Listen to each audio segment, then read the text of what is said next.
I'm going to tell you what I think a formal strategic planning process is, and I want you to then put your hand up when I ask you if you have one. A formal strategic planning process would be that you convene it about every 3 years or so, that you take the people on the team out of the office environment for at least a couple of days, and you have some sort of a facilitator. It could be a professor from the local community college, but it's just somebody who's not part of the management team of the company. How many of you folks have a formal strategic planning process?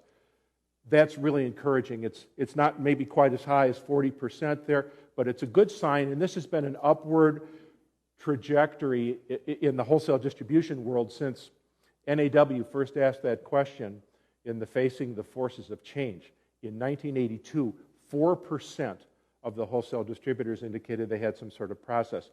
Manufacturers were already at that point in the 50% range, but they do their planning for the longer term cycle because they have to buy machinery and equipment that they expect to get at least 10 years usage out of.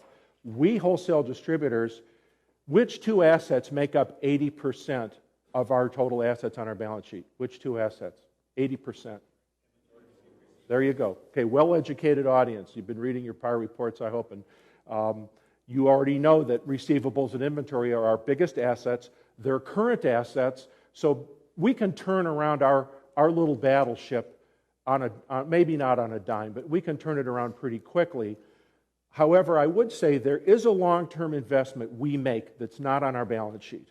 We make a long-term investment in our Salesforce.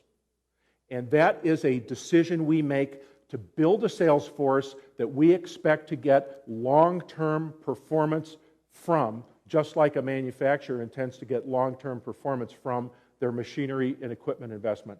So if I could light a fire under you to get excited about planning your strategy for your company, one good argument I think that could be made is that your sales force is really important to you as a long-term investment.